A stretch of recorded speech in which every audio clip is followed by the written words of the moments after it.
Saudara dokter kandungan di Garut, Jawa Barat, Syafril Firdaus akhirnya ditetapkan sebagai tersangka atas pelecehan seksual pada seorang pasien. Fakta-fakta baru pun akhirnya bermunculan dari aksi cabul yang dilakukan oleh Syafril pada pasiennya. Syafril ternyata bukan sekali saja melakukan pelecehan seksual pada pasiennya.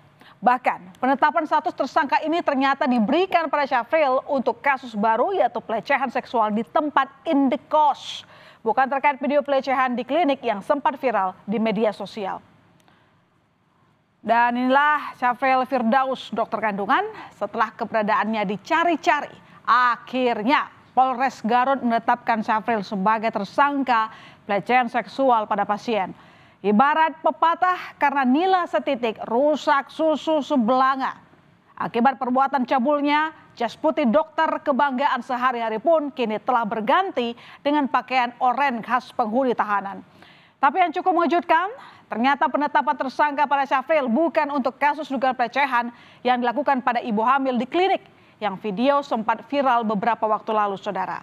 Melainkan kasus pelecehan yang dilakukan Syafril pada pasiennya di tempat indekos. Syafril bahkan diduga telah melakukan pelecehan seksual sebanyak 4 kali. Maskernya buka. Kok tega sih? Kok tiba-tiba kenapa? Tiba-tiba motifnya apa di bang? Lalu bagaimana ulas si dokter kandungan cabul ini menjebak para korbannya? Dari pemeriksaan polisi, pelaku menggunakan modus menawarkan pemberian vaksin pada pasien di luar klinik. Kasus ini bermula saat salah satu korban berkonsultasi masalah kesehatan pada pelaku pada 22 Maret 2025. Pelaku kemudian menawarkan suntikan vaksin dengan sejumlah biaya, saudara, yang dilakukan di rumah korban. Korban pun setuju dengan tawaran ini. Pada 24 Maret, pelaku dengan menggunakan ojek datang ke rumah korban untuk memberikan vaksin. Beralasan tak membawa kendaraan, pelaku kemudian meminta korban untuk mengantarkannya pulang ke tempat indekos. Di rumah indekos milik pelaku inilah pelecehan seksual pada korban pun terjadi. Dalam hal ini dokter yang dikunjungi menawarkan untuk kunjungan praktek di tempat kediaman korban. Pelaku minta diantarkan ke tempat kos-kosannya. Sampai dengan di rumah kos-kosan, di rumah pelaku, dan berusaha menolak. Kemudian korban juga menyampaikan, mengancam akan melaporkan malam ini juga. Pelaku tetap melakukan perbuatannya sampai akhirnya si korban berusaha melawan dan menendang.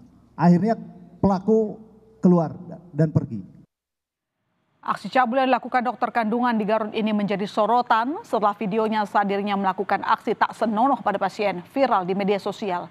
Dalam rekaman CCTV, pelaku diduga melecehkan pasiennya saat pemeriksaan ultrasonografi atau USG pada seorang ibu hamil di sebuah klinik di Garut, Jawa Barat.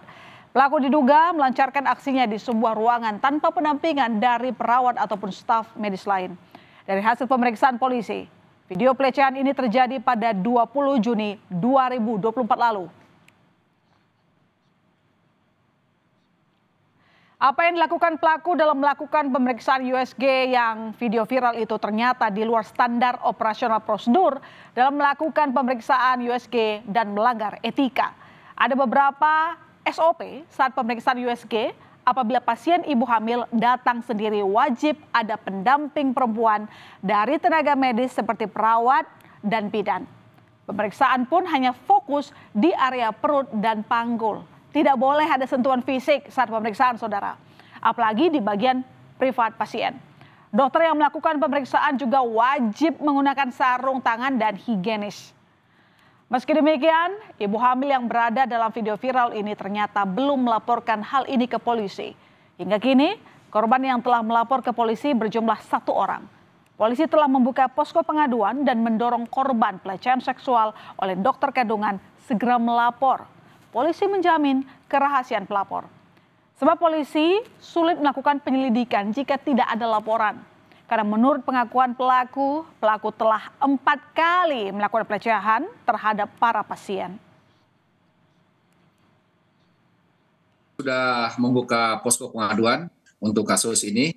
Silakan kepada yang menjadi korban untuk segera melaporkan ke Polres Garut rahasia kami jamin, kami lindungi untuk para korban ini dengan maksimal, dan kami juga membuka layanan melalui WA dengan nomor 081 113 404040. Kami menghimbau kepada seluruh